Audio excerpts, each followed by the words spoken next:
país é esse? Que país é esse?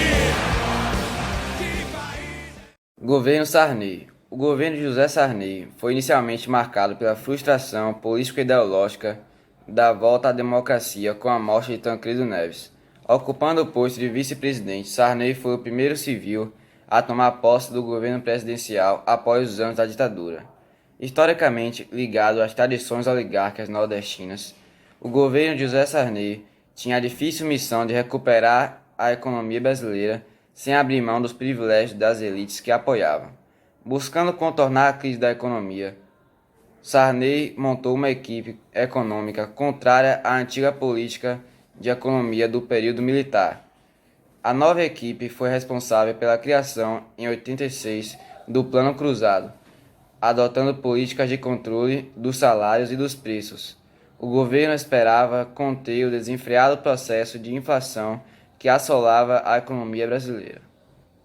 No primeiro instante, os objetivos desse plano foram alcançados. A inflação atingiu valores negativos, o consumo aumentou e os fundos aplicados foram lançados na economia. Alguns meses mais tarde, a euforia do consumo levou o plano à falência. A estabilização forçada dos preços retraiu os setores produtivos e acabou fazendo com que os bens de consumo desaparecessem das prateleiras dos supermercados e das empresas. Muitos fornecedores passaram a cobrar um ágio sobre a obtenção de determinados produtos.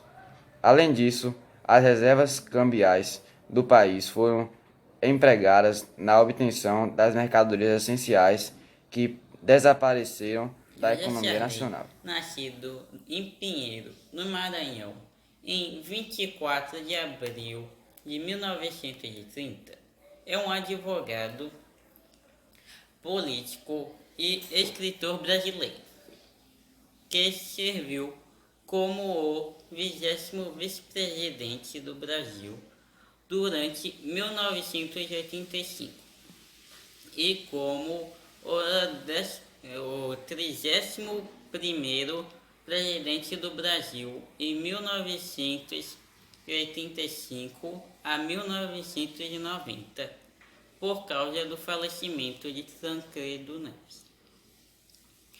Em 1953, durante a ditadura militar brasileira, ele foi eleito como governador do Maranhão pela Aliança Renovadora Nacional, ARENA. Em seu governo, Sarney fez planos ambiciosos para tentar reverter a forte inflação, como os planos de Cruzado e Cruzado II, que congelaram preços com o intuito de conter o aumento dos preços. Mesmo ambos os planos tendo falhado, Sarney tentou novamente congelar os preços, com o plano Brecht e o plano Verão, que igualmente não surtiram efeito. 3 meses antes de deixar a presidência, Sarney registrou uma taxa de reprovação de 60% dentre os brasileiros, atribuída principalmente à falha nas suas políticas para conter a hiperinflação.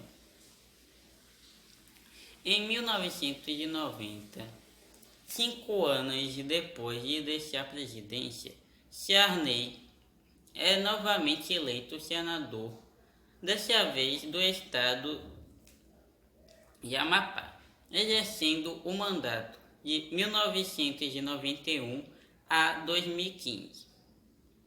Durante seu mandato, presidiu o Senado Federal do Brasil em 3 ocasiões. Em 2014, anunciou que iria se aposentar da política no ano seguinte, encerrando assim sua carreira de mais de 70 anos de vida política pública. Principais acontecimentos do governo de José Sarney. Plano Cruzado. Além de conduzir o país para sua redemocratização, Sarney tinha como responsabilidade recuperar a economia brasileira. No anterior ao da posse de José Sarney, a inflação no país tinha sido de 215,27% e eram necessárias mudanças para que essa situação fosse superada. Por conta disso, em 28 de fevereiro de 1986 foi lançado o Plano Cruzado.